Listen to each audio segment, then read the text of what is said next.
Salut tout le monde, bienvenue sur TTPR, Transmets ta passion auto, c'est Morgane. Aujourd'hui, nous allons faire la première Volkswagen et c'est une Golf 7 GTI. J'espère que ça vous plaira. Bon visionnage. Je te laisse te présenter et présenter ta petite Golf. D'accord, donc moi c'est Maxime, j'ai 27 ans, je viens d'Alsace, du Champ du Feu, et je vous présente ma Golf 7 GTI de 2013. Tu l'as-tu donc depuis quand? Je l'ai depuis 1 an et demi, et j'en suis très content pour l'instant. J'ai jamais eu de soucis avec. Ouais, ça a toujours bien roulé. Ça a toujours bien roulé, ça ronronne bien. Ouais. ça marche bien. Alors ma face avant est d'origine, à part le logo en rouge que j'ai peint, parce qu'il était en full black. J'ai voulu donner un peu de couleur devant. Et rappeler aussi les lignes rouges. Les lignes rouges, ouais, le liseré rouge qu'il y a sur la calandre. J'ai rajouté les paupières sur les feux, qui donnent un petit style agressif. Oui, ça la rend un peu plus... C'est ça. Et pour ce qu'il y a devant, c'est tout ce qu'il y a de... ce que j'ai rajouté. Et niveau éclairage, t'es en quoi? C'est en LED. Full LED déjà? C'est en LED avec les feux directionnels. D'accord, donc quand tu tournes à gauche ou à droite, les feux, ils... Non, ils tournent pas, c'est une autre lumière qui s'allume. D'accord, ça c'est marche. Ouais, non, c'est pas mal le fait du liseré rouge et tout. Oui, j'ai trouvé ça sympa aussi et je me suis dit, hop, je le fais, quoi. C'est sympa. Au niveau freinage, t'es en quoi, là? En freinage, c'est les disques d'origine. D'accord. Avec les étriers d'origine aussi. C'est en 1 ou 2 pistons là-dessus? Je suis en un piston déjà. Un piston, ouais. Et en jante, t'es en quelle dimension? C'est en 18. C'est les jantes d'origine qu'il y a dessus. Les Holzinger. D'accord. C'est les jantes d'origine de Golf 7. Ok. Et ils sont en très bon état, donc pour l'instant, je ne veux pas les changer. Et c'est un projet que tu auras pour la suite? Plus tard, ouais. J'aimerais bien changer les jantes plus tard, ouais. Donc du coup, ouais, donc le fameux GTI... Ouais, ça c'est d'origine, ouais, sur le côté, ouais. Et sinon, t'as fait d'autres modifications? Esthétiquement? Ouais. Juste le logo aussi rouge à l'arrière, qui est en rouge aussi. D'accord. Pour rappeler devant, du coup. Oui. Et plus tard, je vais rajouter un béquet qui sera au-dessus. D'accord. Que je vais commander, et ce sera tout que je ferai rien de plus, quoi. D'accord. Je vois que tes sorties sont assez grosses. Oui, je suis en 2000 inox en Bulix. D'accord. Ça change l'origine, ils sont un peu plus grosses, les sorties. T'es en combien de millimètres, là? Là, de tête, je peux pas te répondre. Ouais. Je sais plus de tête. Déjà, c'est gros. C'est au moins 50-60, je dirais bien, non? Oui, à peu près, ouais. Même un peu plus, je crois, même. Un peu plus? Ouais. Et oui, d'origine, c'est un peu plus petit, ouais. Mais ça fait moins de bruit d'origine. Oui. Que là, on l'entend pas mal. T'as une cartographie aussi, tu m'as dit? J'ai une cartographie en stage 1. D'accord. Et une reprogrammation à l'éthanol. Ça marche bien l'éthanol là-dessus? Oui, jamais de souci, hein. Ça marche bien. Et t'as mis le boîtier ou c'est directement? Non, c'est directement dans la cartographie, c'est une reprogrammation à éthanol au moteur. D'accord. Directement. Et les détecteurs, les détecteurs de recul, ouais. Et c'est pratique, ça, je pense. Oui, c'est pratique, ouais. Les nouvelles Golf, ils ont la caméra dans le signe qui se lève quand ils mettent la marche arrière. Mais celle-là, comme elle est de 2013, il n'y a pas encore les options là. Et ça va, angle mort, t'as pas de problème vu qu'elle est bien ronde à l'arrière? Non, j'ai jamais tapé pour l'instant, donc. C'est que ça va. C'est que ça va, ouais. C'est que les GTI qui ont le. Ouais. Oui. Ils ont repris ça des anciennes Golf première génération. D'accord. Et le petit pommeau de vitesse aussi. Avec la Golf. C'est ça, avec la Golf 1, ils ont repris ça. D'accord. Après les sièges, comme dit, tu peux avoir des plus récentes avec des sièges en cuir, mais vraiment tu retrouves le plus généralement, c'est les sièges écossais. L'écossais, oui, c'est pour rappeler vraiment l'esprit GTI, quoi. C'est ça. Et tu le sens que c'est l'ADN des anciennes quand tu la conduis? Bah non, parce que là c'est plus récent, Oui. t'as plus d'électronique, ça n'a rien à voir. Ouais. Ça n'a rien à voir. Même au niveau freinage, niveau tenue de route, ça n'a rien à voir avec les anciennes, mais ça fait le plaisir de rouler avec une Golf GTI, quoi. Oui, bah ça, c'est un plaisir que je pense que... C'est ça. Et une fois que tu mords, une fois que tu goûtes, c'est dur d'en sortir des GTI? Oui, moi je pourrais rouler tous les jours avec, parce que c'est un plaisir de rouler. Et, au départ, je roulais toujours avec pour aller au travail. sauf qu'après, les kilomètres, sur mes kilomètres, tout ça, c'est pas trop top. D'accord. Et là, quand je passe sur mon autre voiture pour aller tous les jours au travail, je suis un peu dégoûté, quoi. Mais ça avance pas. Non, ça avance pas, donc quand je sors la Golf, je suis content, en fait, je suis comme un gamin. Un matin de Noël. C'est ça. Donc voilà. Et donc du coup, elle a combien de kilomètres là? Là, elle a 177 000. Je l'ai achetée, elle avait 150. Et en un an et demi, ouais, je l'ai mis pas mal de kilomètres. Ouais, c'est pas mal. C'est pas mal, ouais. Il y a beaucoup d'électronique, hein. Tout est géré électroniquement dedans. Hein. Donc c'est quoi comme motorisation? C'est un 2 litres TSI. 2 litres TSI. C'est ça. D'accord. Et du coup, la reprogrammation, tu l'as fait chez un professionnel? C'est ça, je l'ai fait chez un professionnel du côté de Bernay, qui est spécialisé dans la reprogrammation éthanol et les stages 1. Il a un banc de puissance aussi, qui est vraiment Et du coup, elle développe combien à la base et maintenant tu l'as poussée à combien? Elle fait 220 chevaux. D'accord. Et là, avec tout ce que j'ai mis dessus, elle sort 300 chevaux au banc. Au banc? Ouais. Et tu sens la différence? Oui, une grande différence. Et donc du coup, il t'a fait la reprogramation éthanol et en même temps la prépa moteur. C'est ça. Et il m'a posé la ligne aussi que j'ai achetée. D'accord. Ouais, non, c'est pas mal de petites modifs, mais qui apportent son charme. C'est ça. C'est sympa. Et donc du coup, tu n'as pas de pop-up bang sur la tienne? Non, j'ai refusé ça. J'aime pas. Oui. Je préfère laisser le maximum d'origine, quoi. Ouais. Et tu voudrais la faire évoluer encore ou pas? Alors par la suite, j'aimerais bien passer en stage 2, changer tout ce qui est système d'admission, mettre des bougies, des bobines plus costaudes. Ouais. Et ce serait une option que j'aimerais bien faire. Et si tu fais ça, elle montera à combien, à peu près?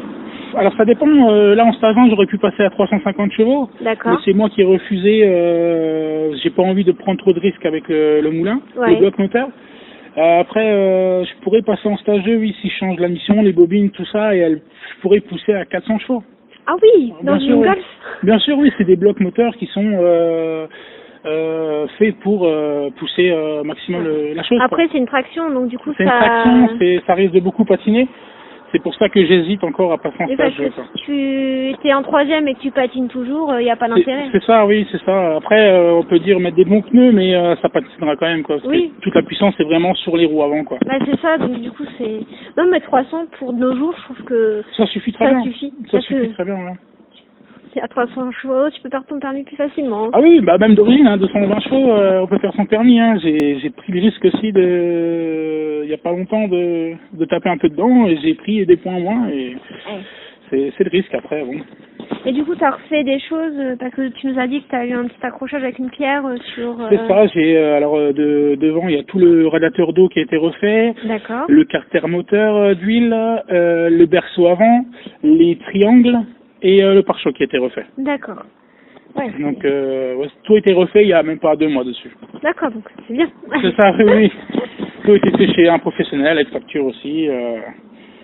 Et du coup, tu fais les réparations toi-même ou tu envoies à chaque fois au garage? Alors, ou si tu peux faire toi-même, tu fais toi-même? J'essaie de faire un maximum moi-même. D'accord. Comme j'ai pas mal de matos à la maison, j'essaie de faire moi-même. Après, tout ce qui est gros trucs comme berceau, tout ça, j'ai pas pu faire. Non, bah non. Donc, et puis même, il faut mieux avoir des factures dans ces cas-là. C'est ça, donc je préfère avoir avec facture. C'est le jour où je vais la revendre, c'est toujours utile. C'est ça. Donc, et du coup, là, tu t'es moteur à chaîne ou courroie? C'est un moteur à chaîne. D'accord. C'est une chaîne de district qui est trempée en bain d'huile. Ouais. Donc là-dessus, je suis tranquille. Plutôt tranquille, ouais. D'accord, super. Tu nous la démarres?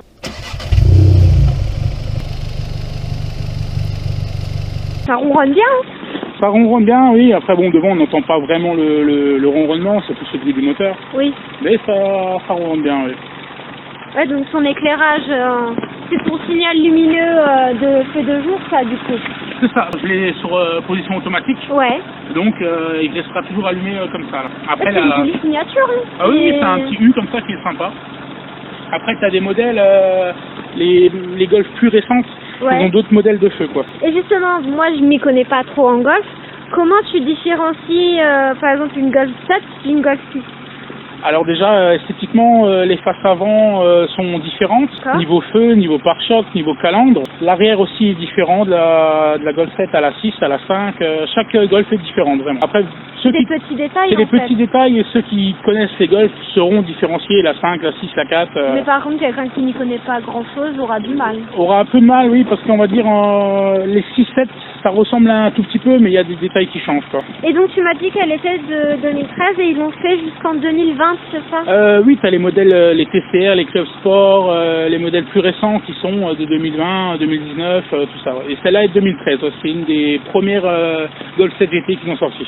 Et donc du coup maintenant, ils en sont à la Golf 8. Il y a la 8 qui vient de sortir, il y a la 8 GTI et la 8R. La 8R. Ouais. Et c'est quoi la différence entre une GTI et une R? Alors, une Golf R, c'est un 4 roues motrices qui sera à 300 chevaux d'origine. Oui. Donc, oui. Que toi, tu as déjà là, quoi. Que moi, j'ai là, oui. Et les Golf GTI sont plus souvent en 220 chevaux comme moi, d'origine, où tu en as à 230, un peu plus récent. Ça dépend aussi si elle vient d'Allemagne ou de France, non? Ça, je sais pas. Sûrement, oui, peut-être, ouais. Et tu as des modèles aussi d'origine qui sont déjà à 245 chevaux. Ah oui. Et mais voilà, la différence entre la R et la GTI, c'est que c'est des 4 roues motrices et des 2 roues motrices les GTI. Oh, bah ça doit déjà bien marcher. Hein. Bien sûr, oui, ça marche bien. Il y en a plein qui disent que ça tient pas trop la route, les Golf. Mais moi, c'est un mythe ou pas? Moi, pour maintenant que j'ai une Golf, je trouve que c'est un mythe. Ouais. Ouais, ça tient vraiment le pavé, quoi. C'est vraiment, il suffit d'avoir des bons pneus. Et j'ai déjà suivi des grosses 4 roues motrices en BM ou en Golf R et ça tient. Ça tient la route. Ouais, ça tient. Donc vous voyez, c'est un mythe. Et du coup, ça a une cartouche centrale avec les deux qui sortent, c'est ça? C'est ça. Les deux se rejoignent après, j'ai suppression d'intermédiaire et du silencieux. Ok. Et du coup, tu as un 4 en 1 devant ou c'est d'origine ça? Non, c'est d'origine aussi. C'est aussi d'origine? Ouais. D'accord. Moi, la ligne, elle vient, c'est une demi-ligne qui vient après le Qatar. D'accord. Et elle est en inox? Elle est en inox, ouais.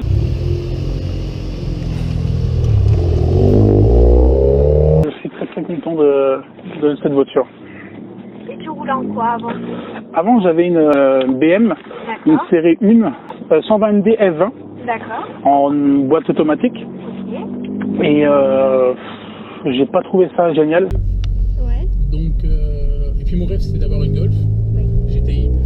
Et j'ai réussi à avoir une bonne occasion et une boîte manuelle, quoi. Et aujourd'hui, si quelqu'un souhaite s'acheter une Golf 7 dans la config que toi, donc boîte auto, ça coûte combien à l'heure actuelle? Alors ça dépend vraiment des kilométrages de la voiture. Moi par exemple, les kilomètres qu'elle a, l'année qu'elle a, tu vas en trouver entre 14 et 15 500. D'accord. Après, si tu veux une voiture qui n'a pas beaucoup de kilomètres en dessous de 100 000, c'est plus dans les 23 25 000 euros. Encore à l'heure actuelle. Souvent on voit des GTI à des prix exorbitants parce que justement elles ont le blaze GTI. Oui. Les gens ils en abusent un ça petit aussi, peu. oui. Après moi je me base par rapport à la cote de l'Argus, quoi. Ouais.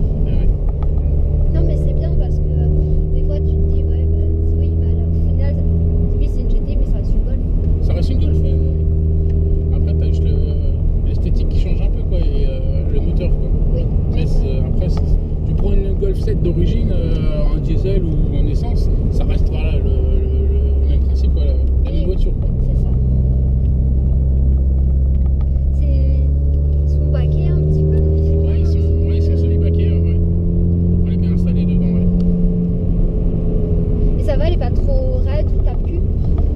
Ah si, là tu le sens un peu, quoi, mais c'est on va dire un peu les sportifs qui sont un peu faits pour, qui s'en tapent plus, quoi. Oui. Après j'ai vraiment les suspensions d'origine aussi. Ouais, t'as rien modifié là-dessus. Tout est d'origine, hein. D'accord. Et du coup, t'as quoi comme option par exemple dessus? J'ai le régulateur, l'imitateur, j'ai la clim, j'ai vitre électrique, j'ai changé le poste radio aussi qui faisait pas ni GPS ni Bluetooth, tout ça. Et toi, tu voulais qu'il y ait le Bluetooth? Donc voilà, ouais, j'ai investi dans un écran. D'accord. Que j'ai acheté sur internet, sur Amazon. Oui, bah, ça fait très bien le job. Qui fait largement l'affaire. Et je vois que t'as mis ta voiture en fond. Ouais. Oui, il est pas à l'heure, c'est pas tout ça, mais bon. Tant que ça fait ce qu'on est.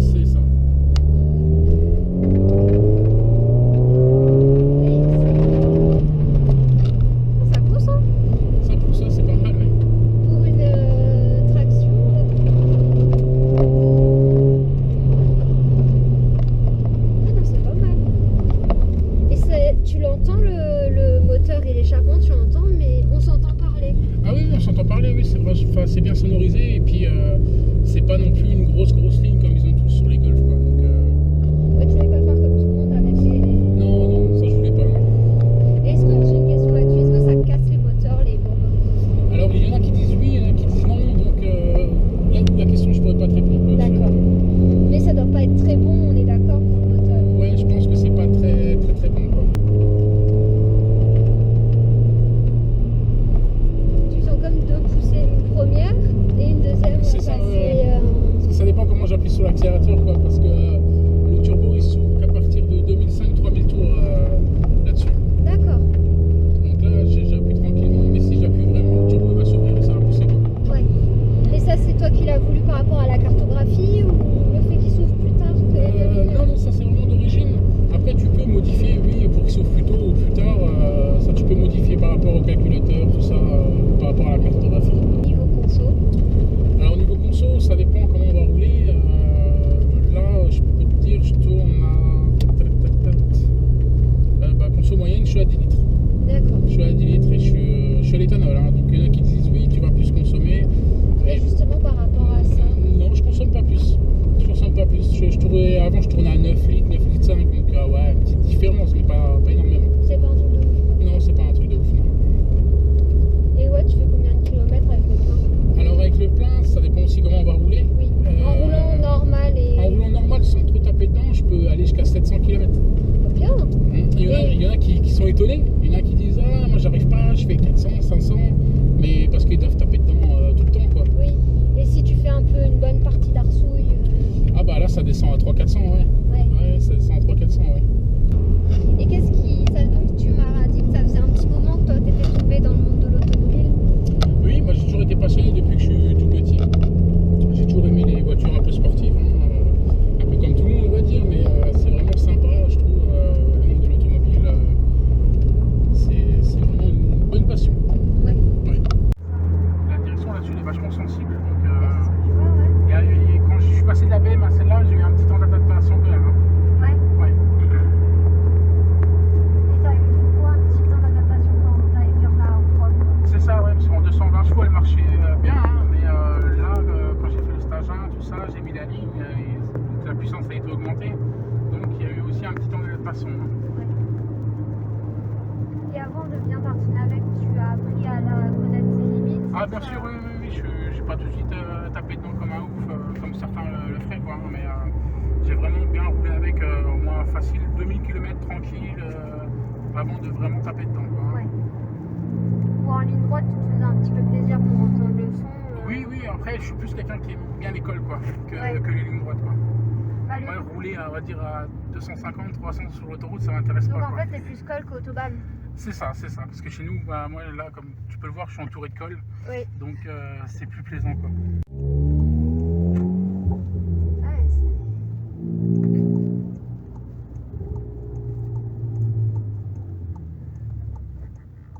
oui, mais après, je comprends que t'as été méfiant pour me la laisser rouler, mais Oui, c'est super gentil. Hein. C'est ça, après voilà, je n'apprêterai pas non plus voilà, à tout le monde, quoi, mais tu fais des placements, tu fais des vidéos, voilà,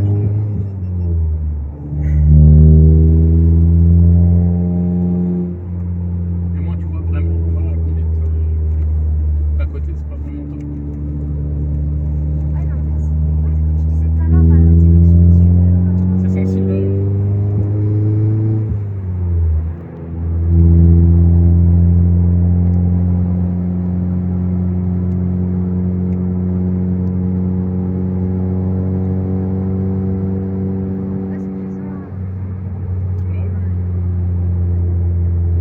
Franchement bien, c'est impressionnant, comme c'est fluide,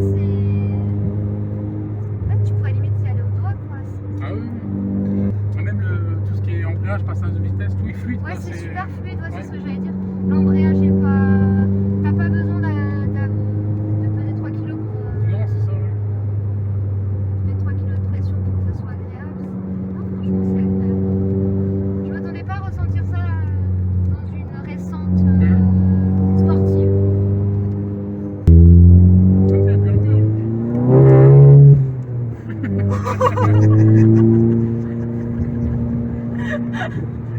En troisième en plus, tu vois.